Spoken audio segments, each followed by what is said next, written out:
নমস্কার বন্ধুরা, টিকিচে আমাদের সকলের স্বাগত। আজকে আমি বানাবো মেদু বড়া। তার জন্য আমি এখানে কাঁচা আলু গ্রেট করে নিয়েছি, সুজি নিয়েছি, কারি পাতা কুচি নিয়েছি, খুব মিহি করে আদা কুচি নিয়েছি। আমি কড়াতে দিয়ে দেবো সাদা তেল। আমি এখানে গুঁড়ো লঙ্কা দিয়ে করব, আপনারা কাঁচা লঙ্কা দিতেও পারবেন। তেল গরম হয়ে গেছে, প্রথমে দেবো মিহি করে কোচানো আদা, তারপরে দেবো গোটা জিরে, এবার দেবো কোচানো কারি পাতা। এবার আমি দেবো এই বাটির 1.5 বাটি জল।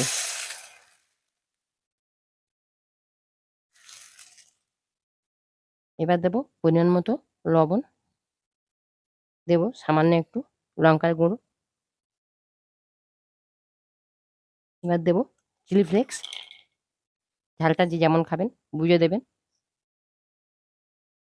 এবার ওই বাটি মেপে আমি নিয়েছি 1 বাটি সুজি, সেটা আমি আস্তে আস্তে দেবো, নাড়তে থাকবো যেন কোনো লাম্পস না হয় বা দলা পাকিয়ে না যায়। এবার দেবো গ্রেট করা আলু দিয়ে আমি একটা ডো বানিয়ে নেব।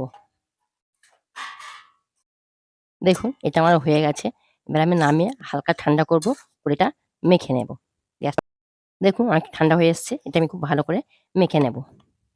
দেখুন মাখা হয়ে গেছে, আমি এখান থেকে অল্প করে নেব, এভাবে গোল করব, চ্যাপটা করে দেবো।